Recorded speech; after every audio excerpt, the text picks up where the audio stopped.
Kita awali TVR 17 sore ini dengan berita dari Sekretariat Jenderal DPR RI yang menjadi perwakilan Republik Indonesia dalam program pelatihan manajemen legislatif di Northern Illinois University, United States of America.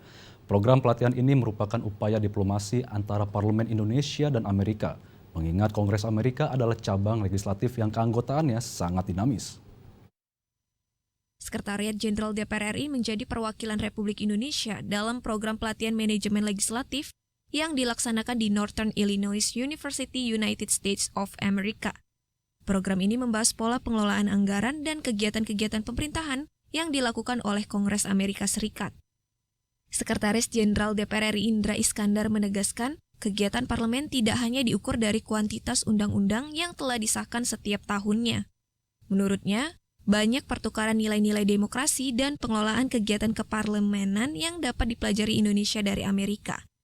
Saya kira salah satu yang menarik bahwa target dari satu kegiatan parlemen tidak hanya diukur dari seberapa banyak undang-undang yang dihasilkan, karena itu berkaitan juga dengan berbagai pihak, baik kepentingan pemerintahan maupun juga kepentingan-kepentingan lain yang harus diakomodir, dan tentunya itu selalu menjadi polemik di ruang publik.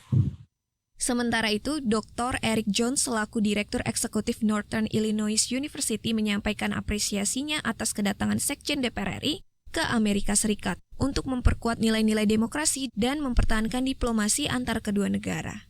The DPR, Indonesian House of Representatives, it's an incredible chance for us to the shared values of democracy that Indonesia and the United States have to practice that and watch these amazing parliamentarians from the DPR who are really working on actively creating the best practices, processes for their functioning democracy. Dari Amerika Serikat, Najib Ibrahim, TVR Parlemen melaporkan. Informasi selanjutnya dari Komisi 4 DPR RI menilai mekanisme penyaluran pupuk kepada petani perlu segera dibenahi, terutama terkait kelangkaan pupuk yang disinyalir terkait dengan faktor administrasi yang belum akuntabel. Komisi 4 DPR RI menilai mekanisme penyaluran pupuk kepada petani perlu segera dibenahi, sebab ketersediaan pupuk masih menjadi masalah pertanian di Indonesia. Anggota Komisi 4 DPR RI Rizky Aprilia mengatakan, saat ini pemerintah terus melakukan pembenahan terkait mekanisme distribusi pupuk kepada petani. Menurutnya, kelangkaan pupuk yang terjadi di masyarakat disebabkan karena faktor administrasi yang belum akuntabel, sehingga banyak pupuk dimanfaatkan oleh pihak-pihak tertentu yang ingin mengambil keuntungan. Selain itu, banyak petani yang belum memahami cara untuk mendapatkan pupuk subsidi. Permasalahan pupuk ini kita tidak bisa menduga atau apapun itu, tapi kan sekarang pemerintah baik dari level kementerian, provinsi, kabupaten, kota sedang mencoba memperbaiki sistem bagaimana mekanisme yang baik supaya nanti ke depannya tidak ada lagi permasalahan kelangkaan pupuk di depannya. Jadi tidak ada istilah kelangkaan pupuk sebenarnya, tetapi memang ada administrasi tertentu yang kadang dimanfaatkan oleh orang-orang tertentu, tapi ada juga yang memang tidak memahami. Tadi seperti beberapa tadi kan ada yang nggak paham, oh ternyata begini. Berkaitan dengan distribusi pupuk, Menteri Pertanian telah merevisi Peraturan Menteri Pertanian Nomor 10 Tahun 2022 tentang tata cara penetapan alokasi dan harga eceran tertinggi pupuk bersubsidi sektor pertanian. Dalam aturan ini, petani penerima pupuk bersubsidi dapat memperoleh pupuk dengan menggunakan KTP, di mana sebelumnya di sebagian daerah harus menggunakan kartu tani. Perubahan ini diharapkan dapat lebih memudahkan petani untuk mendapatkan pupuk.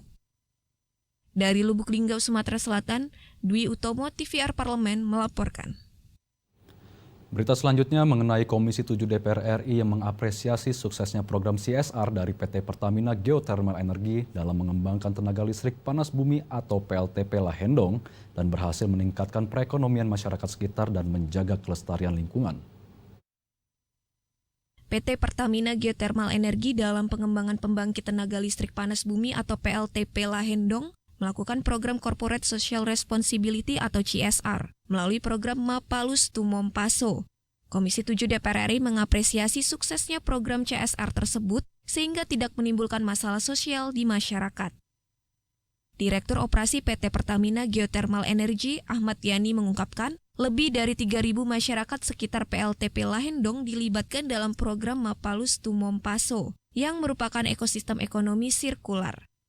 Anggota Komisi 7 DPR RI Ridwan Hisyam mengakui keberadaan PLTP tidak terlepas dari isu sosial dengan masyarakat sekitar, termasuk masalah lingkungan. Namun, PLTP Lahendong bukan hanya berhasil dalam bauran energi baru dan terbarukan, melainkan juga berhasil meningkatkan perekonomian masyarakat sekitar dan menjaga kelestarian lingkungan sekitar PLTP. Harus dikembangkan di Indonesia, harus. Bahwa ada negatif itu jangan dilihat negatifnya, ya kita selesaikan. Karena itu biasanya masalah sosial, kayak ada di Sumatera Utara. Tapi di sini tidak ada masalah sosial, tidak ada masalah karena masyarakatnya merasa terbantu, ekonominya naik.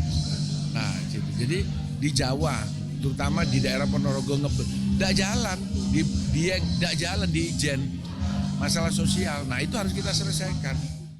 Sekretaris Ditjen Ketenagalistrikan Kementerian ESDM membenarkan pengembangan PLTP di Indonesia sering mengalami kendala dan masalah sosial. Salah satunya berkaitan dengan isu lingkungan. Dari Sulawesi Utara, Nuki Tampubolon, TVR Parlemen melaporkan. Ratusan juta orang diprediksi akan melakukan perjalanan pada libur Nataru. Pemerintah memprediksi ada peningkatan sekitar 143% dibanding tahun sebelumnya. Pemangku kepentingan baik pemerintah maupun swasta diimbau benar-benar mempersiapkan skema antisipasi guna menciptakan mudik yang aman dan nyaman. Informasinya akan kami hadirkan sesaat lagi, untuk itu tetaplah di TVR 17.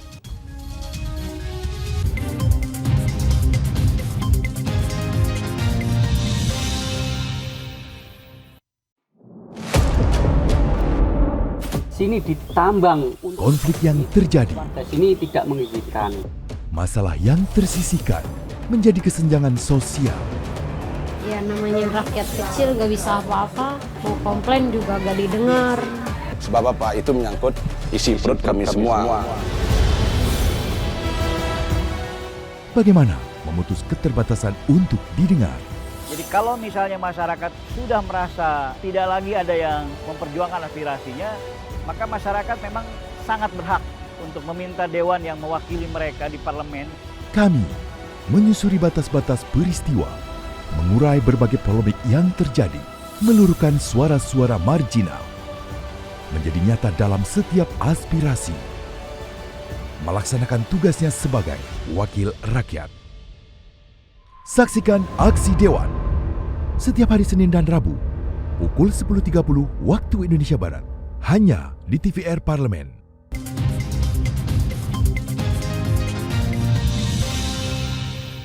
Anda kembali di TVR 17. Pemirsa, tingginya lonjakan pergerakan masyarakat saat libur Nataru menjadi perhatian serius DPR RI.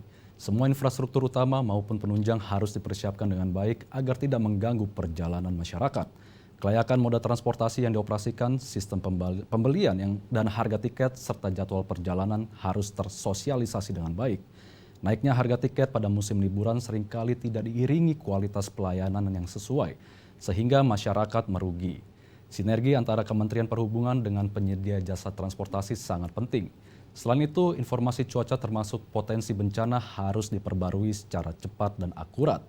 Untuk mengetahui informasi selengkapnya, mari kita simak laporan mendalam yang telah dihimpun oleh tim redaksi TVR Parlemen dalam segmen Editorial Parlemen berikut ini.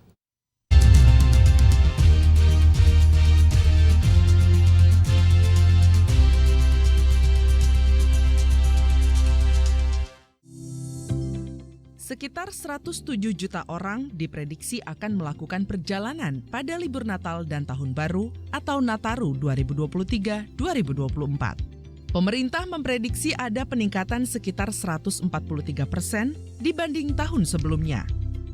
Puncak arus mudik libur Natal diprediksi pada 22 hingga 23 Desember 2023 dan puncak arus balik pada 26 sampai 27 Desember 2023. Sedangkan puncak arus mudik libur Tahun Baru diprediksi pada 29 hingga 30 Desember 2023 dan puncak arus balik pada 1 hingga 2 Januari 2024. Tingginya lonjakan pergerakan masyarakat saat libur Nataru tentu menjadi perhatian DPR RI. Semua pemangku kepentingan baik pemerintah maupun swasta diimbau benar-benar mempersiapkan skema antisipasi guna menciptakan mudik yang aman dan nyaman. Semua infrastruktur utama maupun penunjang saling berkaitan sehingga harus dipersiapkan dengan baik agar tidak mengganggu perjalanan masyarakat. Sinergi antara Kemenhub dengan penyedia jasa transportasi sangat penting. Selain memastikan kelayakan moda transportasi yang dioperasikan, sistem pembelian dan harga tiket, serta jadwal perjalanan harus tersosialisasi dengan baik. Naiknya harga tiket pada musim liburan seringkali tidak diiringi kualitas pelayanan yang sesuai, sehingga akhirnya masyarakat yang dirugikan. Selain itu, informasi cuaca termasuk potensi bencana harus diperbarui secara cepat dan akurat. Bagaimana dengan operator-operator untuk bisa menekan harga-harga tiket ini kepada masyarakat. Masyarakat ingin silaturahmi ke daerah, pulang kampung dan sebagainya, tapi selalu yang terbebani adalah soal masalah tiket, terutama angkutan udara, ya kan? Dan kita juga minta kepada angkutan kereta api juga tidak lagi seperti tahun lalu. Jadi harus ada peningkatan setiap tahun. Ini yang paling penting. Ada penumpang yang harusnya berangkat tadi pagi jam 5 baru datang jam 12 atau jam berapa itu tadi datang? Jam 8 atau jam 12. Artinya apa? Ada miskomunikasi antara penumpang dengan pelayanan daripada PLN. Nah, saya tidak tahu di mana letak masalahnya, apakah persoalan etiketinya ataukah persoalan lain. Karena hampir saya lihat permasalahan yang muncul itu adalah etiketing. Apalagi kalau orang tua ya pasti tidak ngeh terhadap etiketing itu. Kenaikan harga tiket transportasi umum di masa liburan tidak bisa dipungkiri, namun harus tetap dalam kendali pemerintah. Disinilah perlunya kehadiran BUMN transportasi untuk menyediakan tiket transportasi yang terjangkau dan tidak mengalami kenaikan terlalu tinggi agar tidak membebani masyarakat. Seluruh sumber daya atau manajemen di BUMN transportasi itu dalam kondisi prima. Ya, kalau masyarakat di musim seperti sekarang ini nanti mentalitasnya gitu, psikologisnya pengen rehat, nah ini kan kebalikannya Pak. Ya, seluruh jajaran SDM di BUMN transportasi sebaliknya siap untuk melayani. Jadi harus dalam kondisi prima, baik secara psikis maupun fisik. Nah, terutama yang berada di garda terdepan pelayanan. Kelancaran arus mudik dan arus balik masyarakat juga berkaitan dengan ketersediaan bahan bakar minyak untuk kendaraan pribadi maupun transportasi umum. Pemerintah dan Pertamina diimbau menjamin ketersediaan BBM, baik BBM subsidi maupun non-subsidi. Pertamina harus juga memperketat pengawasan agar distribusi BBM lancar dan merata, serta tidak terjadi penyelewengan. Para pelaku penyelewengan BBM harus ditindak tegas, bahkan jika terbukti terlibat penyelewengan BBM, izin SPBU-nya harus dicabut. Yang subsidi kan memang hak betul-betul untuk rakyat. Kadang-kadang yang ketika produk yang subsidi ini kan, ini yang sering hilang barangnya. Ya kan, harusnya ini kita jaga. Kalau yang secara umum saya yakin pasti nggak akan ada yang bermain, karena harganya kan memang sudah harga normal ya kan. Justru yang harus kita perketat itu semua yang terkaitan subsidi ini kita jaga betul, jangan sampai ada yang bermain. Kalau ada pemain tidak tegas. DPR RI ingin kendala-kendala dalam pelaksanaan arus mudik dan arus balik libur Nataru tahun lalu menjadi bahan evaluasi seluruh pihak sehingga ada perbaikan fasilitas maupun pelayanan di tahun ini.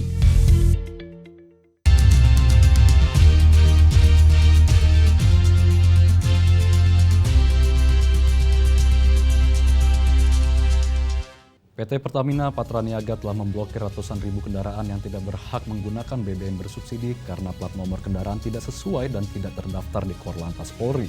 Saksikan informasi selengkapnya. Untuk itu jangan kemana-mana, tetaplah bersama kami di TVR 17.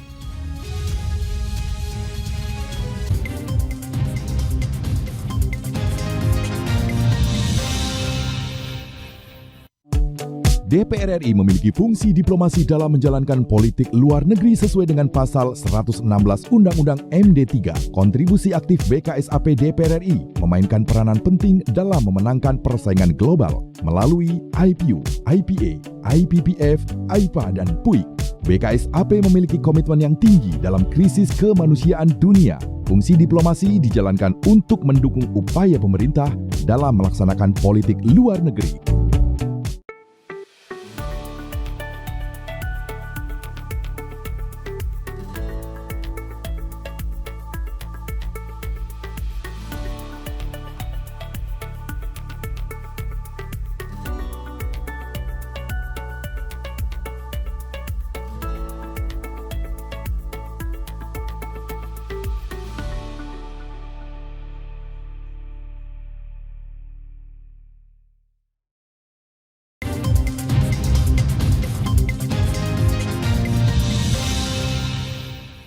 Anda kembali di TVR 17. PT Pertamina Patraniaga mengaku telah memblokir 260.000 kendaraan yang tidak berhak mengisi bahan bakar minyak atau BBM bersubsidi. Pemblokiran ini dilakukan seiring banyaknya penyalahgunaan jenis BBM tertentu dan jenis BBM khusus penugasan. Menanggapi hal ini, anggota Komisi 7 DPR RI Sartono mendorong terciptanya sinergi dari semua stakeholder untuk mencegah penyalahgunaan BBM bersubsidi sehingga tepat sasaran. Mari kita simak liputan selengkapnya bersama rekan kami, Alfat Rizky.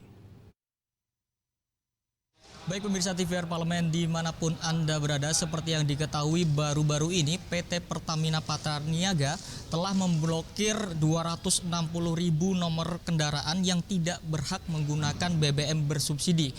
Di mana secara detailnya ini ada 228.000 karena data ini tidak ada di data Korlantas dan 32.000 lainnya ini karena melakukan kecurangan hingga melakukan pemalsuan dokumen, di mana kendaraan-kendaraan ini tidak sesuai dengan penggunaan jenis BBM tertentu atau JPT dan juga jenis BBM yang mendapatkan penugasan khusus yaitu Pertalite.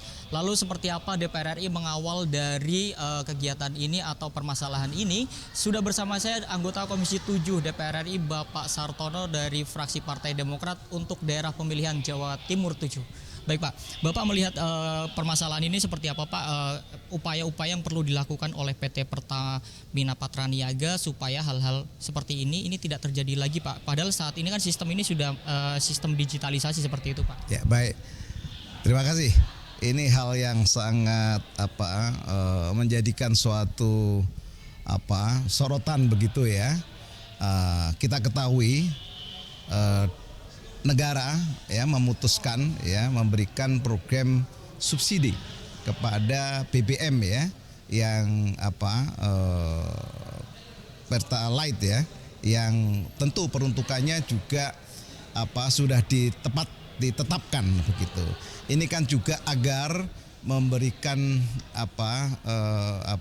supporting ya terhadap masyarakat yang betul-betul menggunakan atau mendapatkan fasilitas daripada BBM bersubsidi tersebut. Tentu ini hal yang menarik dan saya pikir keputusan atau kebijakan apa yang dijalankan oleh PT Patraniaga itu hal yang sangat tepat saya pikir. Nah, semua ini kan harus mengikuti regulasi, aturan yang saya pikir sudah diberikan suatu sosialisasi begitu. Dan tentu ke depan perlu juga terus secara secara masif ya terus-menerus untuk sosialisasi siapa-siapa yang berhak untuk menerima daripada subsidi BBM ini. Dan tentu mungkin Patraniaga juga mengadakan suatu kerjasama dengan aparat ya Kepolisian Republik Indonesia, dalam hal ini mungkin Dirlantas misalnya, untuk mengetahui data-data para masyarakat ini yang mendaftarkan ke Pertamina begitu. Dan ini akan terulang lagi nih ya, kalau temuan atau permasalahan yang sudah ditemukan atau dijalankan kebijakan itu kemungkinan akan terjadi untuk para masyarakat itu yang tidak berhak, dia dengan merekayasa latar belakangnya begitu, kendaraannya, surat-suratnya untuk mendapatkan BBM subsidi. Terkait juga dengan langkah PT Pertamina Patraniaga yang sudah melakukan denda Pak ke sejumlah SPBU yang menurut data informasi yang saya dapatkan itu senilai 14,8 miliar secara total Pak. Nah, Bapak melihatnya langkah-langkah seperti ini sudah cukup memberikan efek jera atau ada langkah-langkah seperti apa? kan yang lebih baik memang kan betul-betul preventif ya. Ya ini kan juga hal-hal ini juga akan terjadi permasalahan lagi. Apakah mereka juga nanti akan membayar begitu kan? Yang penting payung hukumnya ada, ya juga supaya tidak ada permasalahan di kemudian hari. Segala upaya begitu untuk menertibkan begitu, untuk mengurai permasalahan itu ya, untuk juga bagaimana yang berhak itu dapat, bukan yang tidak berhak dapat dengan cara merekayasa ya di dalam surat-suratnya atau aturannya. Jadi yang jelas kami Komisi 7 DPR RI memberikan support dukungan yang mana untuk menjalankan aturan regulasi yang sudah menjadi kesepakatan bersama. Terakhir Pak, singkat saja Pak terkait dengan komitmen Komisi 7 DPR RI untuk mengawal subsidi khususnya BBM yang bersubsidi ini bisa tepat sasaran ke depan. Ya, yang jelas kami kan selalu secara berkala mengadakan rapat dengan pendapat. Dalam hal ini juga dengan mitra terkait ya, di sini ada Pertamina, ada BPH Migas yang mana dia juga badan yang mengawasi ya dari hulu ke hilir bahan bakar bersubsidi ini. Dan kita juga kita menyarankan begitu supaya tidak ada juga penyelewengan di lapangan yang harusnya peruntukan untuk masyarakat tetapi juga digunakan suatu industri. Nah, ini juga perlu kerjasama juga dengan aparat berwenang di sini yang betul-betul aparat ini juga pilihan betul gitu kan, jangan sampai terjadi di lapangan terjadi kong kali kong. Nah, ini juga akan terjadi permasalahan lagi ke depannya. Nah, ini betul-betul harus punya suatu integritas ya, bahwa APBN subsidi untuk rakyat itu harus betul-betul nyampe kepada yang berhak menerima. Nah, ini diperlukan suatu komitmen dan integritas untuk kesejahteraan rakyat. Demikian, terima kasih. Terima kasih Pak Sartono atas waktunya, dan pemirsa itulah wawancara saya dengan salah satu anggota Komisi 7 DPR RI Sartono, di mana tadi Pak Sartono menyampaikan komitmennya bersama dengan Komisi 7 untuk terus mengawal BBM bersubsidi ini agar tepat sasaran dan mendorong juga PT Pertamina Patraniaga ini untuk bersinergi dengan aparat penegak hukum, bisa dari Korlantas dan juga aparat-aparat lainnya untuk bisa mengawal kejadian-kejadian penyelewengan BBM bersubsidi ini tidak terjadi kembali di kemudian hari. Pemirsa, sekian laporan saya. Alfat Rizky melaporkan untuk TVR Parlemen. Selanjutnya pemirsa, apa saja yang menjadi topik perbincangan di media online pada hari ini? Usai jeda tetaplah di TVR 17.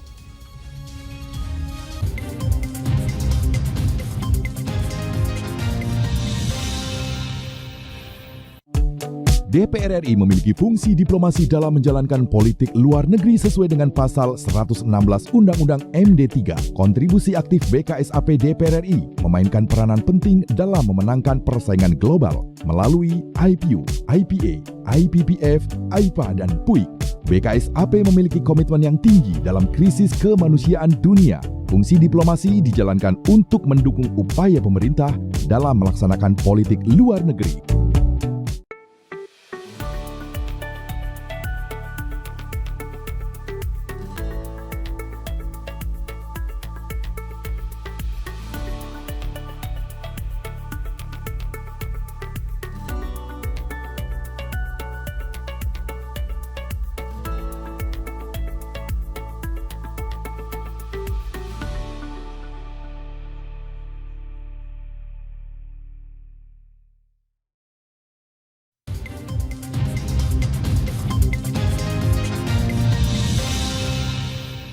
Anda kembali di TVR 17. Pemirsa, kali ini kita masuk ke segmen media nasional. Mari kita simak isu apa saja yang menjadi sorotan media serta tanggapan dari sejumlah anggota Dewan bersama rekan kami, Nazia Sudirja.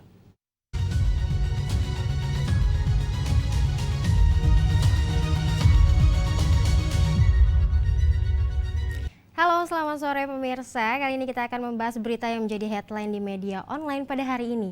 Dan langsung saja berita pertama yakni terkait dengan jelang libur Nataru, DPR RI desak Pertamina perhatikan stok BBM dan juga LPG.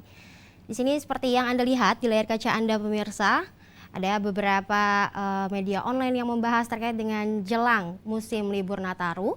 DPR RI desak pemerintah memperhatikan stok BBM dan gas LPG. Anggota Komisi 7 DPR RI Mulyanto berharap distribusi stok BBM dan gas tidak mengalami kendala di seluruh daerah di Indonesia.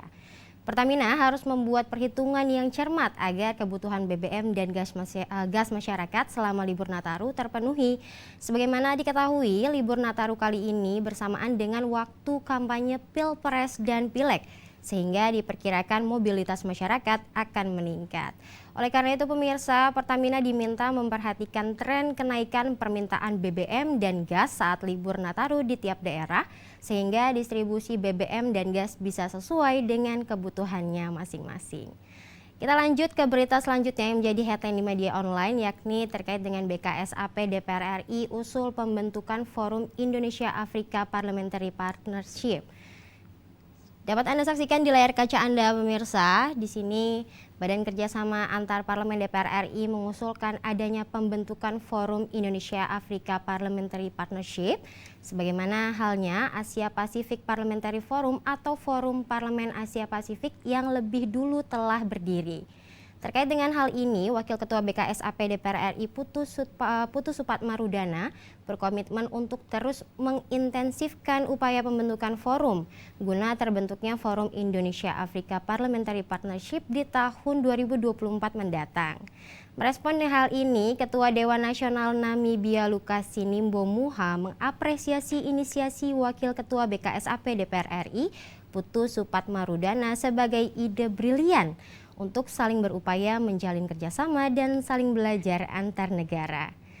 Baik pemirsa, itu tadi headline di media online pada hari ini terkait dengan jelang libur Nataru. DPR RI desak Pertamina perhatikan stok BBM dan juga LPG, serta BKSAP DPR RI usul pembentukan Forum Indonesia Afrika Parliamentary Partnership.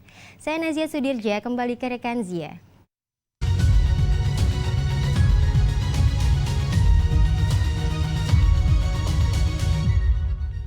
Terima kasih rekan Nazia yang telah menyampaikan sejumlah update sorotan dari media online nasional pada hari ini.